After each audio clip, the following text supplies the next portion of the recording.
সবাইকে স্বাগত জানাচ্ছি ২১শে বিজনেসে। সঙ্গে আছি আমি হিরোজুম্মান। দর্শক, এই অনুষ্ঠানের মাধ্যমে আমরা আপনাদেরকে জানিয়ে দিই দেশ বিদেশের ব্যবসা বাণিজ্য, অর্থনীতি ও শেয়ার বাজারের সর্বশেষ খবরাখবর। মিশ্র প্রবণতা অব্যাহত রয়েছে আজ ঢাকা শেয়ার বাজারে। দিনের শুরুতে আমরা দেখেছি নিম্নমুখী প্রবণতা দিয়ে শুরু হলেও 10:30টার দিকে সূচক প্রায় 9 পয়েন্টের মতো বৃদ্ধি পেয়েছিল। তারপর থেকে সূচক একটানা নিম্নমুখী প্রবণতা রয়েছে। সূচক এখন পর্যন্ত প্রায় 20 পয়েন্টের মতো কমেছে। আপনারা জানেন গতকাল 82 পয়েন্ট সূচক বৃদ্ধি পেয়েছিল, অবস্থান করছিল 4,976 পয়েন্টে। এখন সূচক অবস্থান করছে 4,956 পয়েন্টে, যার মধ্যে বেশিরভাগ কোম্পানি শেয়ারের দাম কমেছে। তবে লেনদেনের গতি ভালোই রয়েছে আজও। আপনারা জানেন গতকাল 576 কোটি টাকা লেনদেন হয়েছে, যেটি 2 মাসের মধ্যে সর্বোচ্চ লেনদেন হয়েছিল। আজ এখন পর্যন্ত প্রায় 370 কোটি টাকার উপরে লেনদেন হয়ে গিয়েছে। সেই হিসেবে বলা যেতে পারে আজও হয়তো বা 500 কোটি টাকার উপরে লেনদেন হতে পারে। তো সব কিছু মিলে বাজার বিশ্লেষকরা বলছেন যে আজ বাজারে কিছুটা স্বাভাবিক গতি রয়েছে, যদিও কিছুটা মিশ্র প্রবণতা রয়েছে। গত 3 সপ্তাহে সূচক 185 পয়েন্ট বৃদ্ধি পেয়েছে, গতকাল 82 পয়েন্ট বৃদ্ধি পেয়েছে। সেই হিসেবে বলা যেতে পারে প্রায় 270 পয়েন্টের মতো বৃদ্ধি পাওয়ার পর সূচকের কিছুটা কারেকশন হতে পারে। তবে এই কারেকশন দিন শেষে ঊর্ধ্বমুখী প্রবণতায় ফিরে যেতে পারে কিনা সেটা নিয়ে আজ সংশয় রয়েছে। তবে সবাই আশাবাদী, যেহেতু লেনদেনের গতি ভালো রয়েছে এবং গতকাল ব্যাংকিং সেক্টরের আধিপত্যের কারণে দিন শেষে সূচকের বেশ ভালো একটা ঊর্ধ্বমুখী প্রবণতা ছিল। আজও দিন শেষে সেটা হয় কিনা সেটা নিয়ে সবাই আশাবাদী রয়েছেন। তবে পুঁজিবাজারে যে সকল বিষয়গুলো রয়েছে সমসাময়িক, সেগুলো আপনাদের সামনে তুলে ধরছি। প্রথম যে বিষয়টি রয়েছে বিও ফি নিয়ে, বিও মেনটেন্যান্স ফি যেটা বলা হয়, বিও অ্যানুয়াল মেনটেন্যান্স ফি আগে 450 টাকা করে কাটা হতো এবং 22শে জুন বিএসইসি প্রজ্ঞাপন জারি করে সেটি 150 টাকা করেছে। অর্থাৎ এখন থেকে বিও অ্যাকাউন্ট সচল রাখার জন্য বছরে যে 450 টাকা কাটা হতো এর পরিবর্তে 150 টাকা করে কাটা হবে এবং এটি বিএসইসি প্রজ্ঞাপন দিয়ে জানিয়ে দিয়েছে। এছাড়া আরেকটি বিষয় জানিয়ে রাখি, আজ ক্যাপিটাল মার্কেট নিয়ে, ক্যাপিটাল মার্কেটের policy maker, stakeholder, regulator এবং মার্কেট পার্টিসিপেন্ট সবাই মিলে আজ সকাল 10টা থেকে আলোচনা শুরু হয়েছে expansion of capital market and road map of capital market নিয়ে।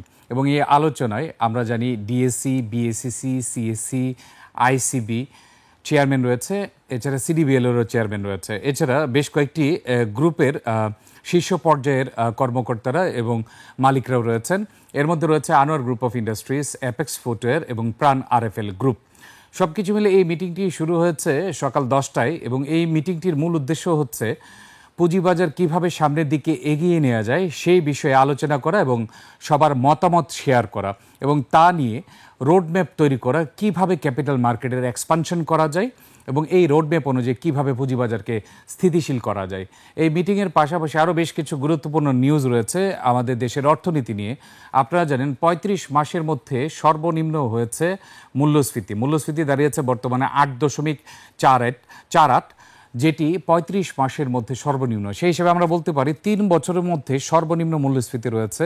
এই ক্ষেত্রে জিডিপিও কিছুটা প্রবৃদ্ধি হয়েছে, 4.84-এর মতো জিডিপি রয়েছে এবং সেটাও কিছুখানি প্রবৃদ্ধি হওয়ার কারণে অর্থনীতিতে ভালো একটা প্রভাব রাখতে পারে বলে বাজার বিশ্লেষকরা ধারণা করছেন। তবে যদিও আজকে দিনই শুরু থেকে কিছুটা মিশ্র প্রতিক্রিয়া রয়েছে, এর কারণ হিসেবে বাজার বিশ্লেষকরা বলছেন যে ট্রাম্পের পাল্টা শুল্ক আমরা জানি যে 3 সপ্তাহ পিছিয়ে গিয়েছে, বর্তমানে 35% কার্যকর করেছে আগামী 3 সপ্তাহের জন্য এবং 1 আগস্ট আবারও সিদ্ধান্ত আসবে।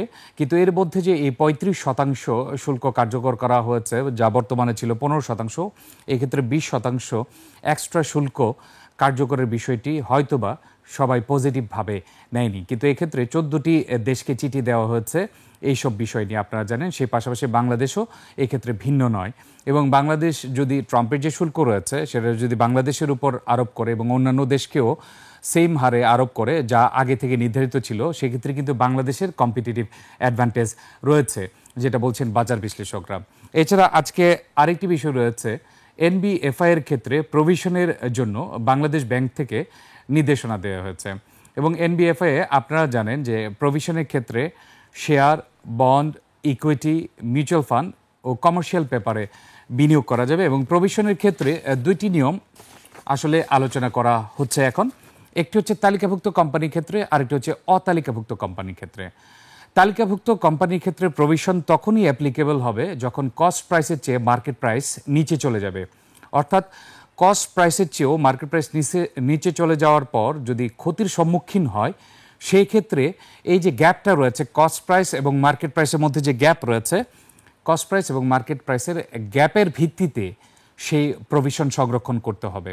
এবং এই যে গ্যাপ, এই গ্যাপের ক্ষেত্রে সংরক্ষণের ক্ষেত্রে share, equity, bond, debenture, mutual fund ও কমার্শিয়াল পেপারে বিনিয়োগ এবং তাদের সাবসিডিয়ারি সহযোগী প্রতিষ্ঠানে ইকুইটি বিনিয়োগে প্রযোজ্য ক্ষেত্রে যথাযথ প্রভিশন প্রয়োজন হবে।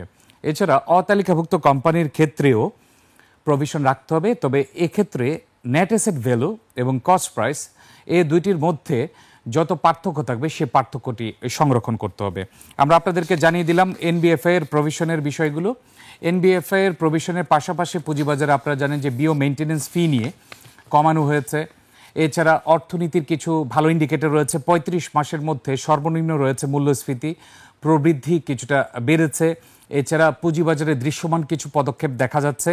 এছাড়া আজ সকাল 10টায় আরেকটি মিটিং শুরু হয়েছে। Policy maker, stakeholder, market participant এবং রেগুলেটর বডি সবাইকে নিয়ে ক্যাপিটাল মার্কেট এক্সপানশন কিভাবে করা যায় এই বিষয়ে আলোচনা করা এবং আলোচনা শেষে রোডম্যাপ তৈরি করার বিষয়ে এই মিটিংটি অনুষ্ঠিত হচ্ছে। সকাল 10টা থেকে শুরু হয়েছে, এখনও চলছে মিটিংটি।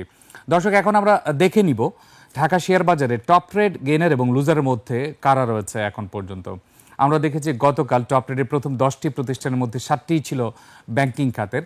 আজ কিছুটা ব্যতিক্রম চিত্র লক্ষ্য করা যাচ্ছে। এখন আমরা দেখে নিব টপ ট্রেডে কারা রয়েছে, এর পাশাপাশি টপ গেইনার এবং লুজার অবস্থান। এবং আপনাদেরকে জানিয়ে রাখি, আজ মিশ্র প্রবণতা থাকলেও সূচকের খুব বেশি একটা পতন হচ্ছে না। 20 পয়েন্টের মতো সূচক কমেছে। গতকাল সূচকের অবস্থান ছিল 4976, বর্তমানে সূচকের অবস্থান রয়েছে 4956 পয়েন্টে। টপ ট্রেডের প্রথম অবস্থান রয়েছে আলিফ ইন্ডাস্ট্রিজ লিমিটেড, 9 কোটি টাকার মতো লেনদেন হচ্ছে।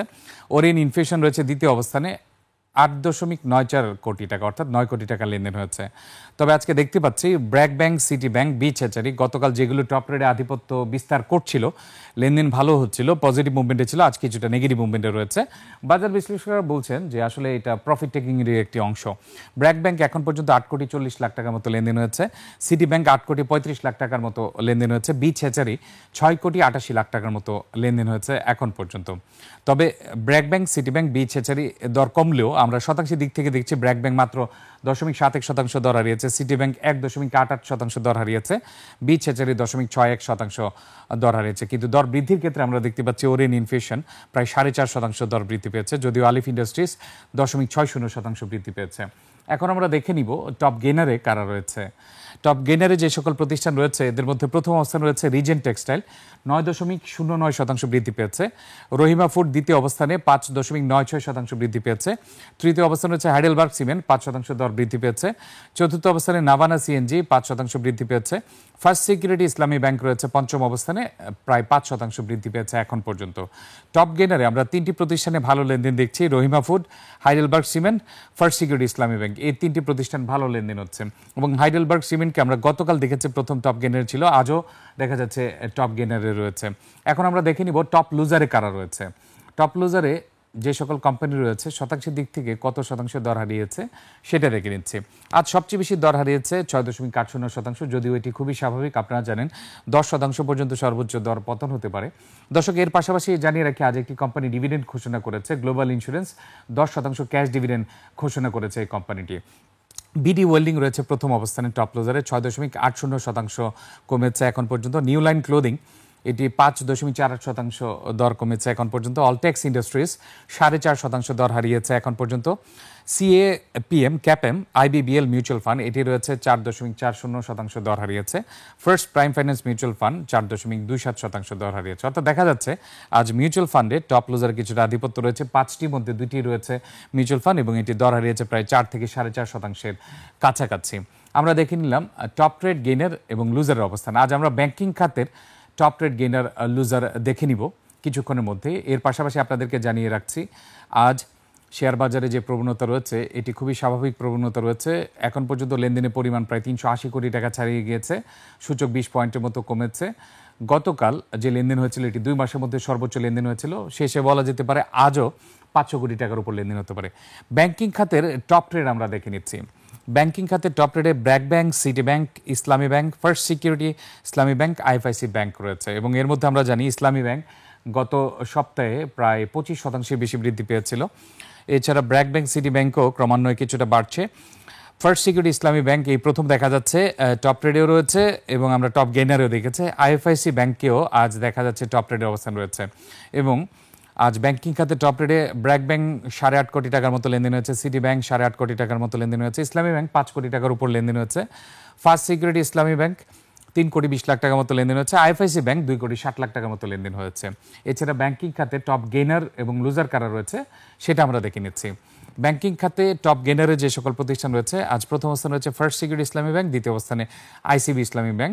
আইসিবি ইসলামী ব্যাংক 3.5% বৃদ্ধি পেয়েছে। যেহেতু ব্যাংকিং খাতে তালিকাভুক্ত প্রতিষ্ঠান রয়েছে 36টি, এর মধ্যে মাত্র 2টি প্রতিষ্ঠান দর বৃদ্ধি পেয়েছে, এই জন্য আমরা টপ গেইনের মাত্র 2টি প্রতিষ্ঠানকে দেখতে পাচ্ছি। তবে টপ লুজারে আমরা অনেকগুলো প্রতিষ্ঠানকে দেখতে পাবো, যেহেতু বেশিরভাগ কোম্পানি দর হারিয়েছে আজ ব্যাংকিং খাতে। আমরা এখন টপ লুজার দেখে নেব।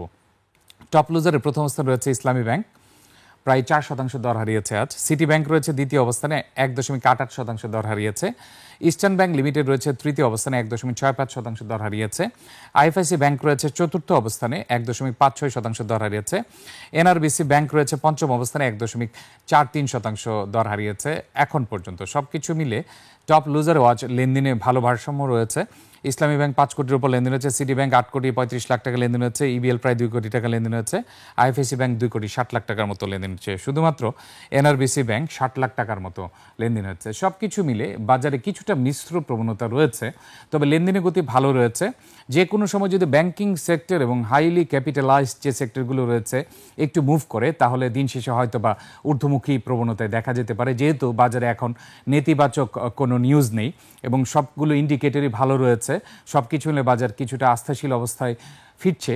দেখা যাক দিন শেষে আসলে সূচকের উত্থান থাকে কিনা, না হয় মিশ্র প্রবণতা দিয়ে শেষ হবে আজকে ঢাকা শেয়ার বাজারের লেনদেন। দর্শক, নিচ্ছে একটি বিরতি, ফিরছে একটু পরে, ততক্ষণ আমাদের সঙ্গেই থাকুন।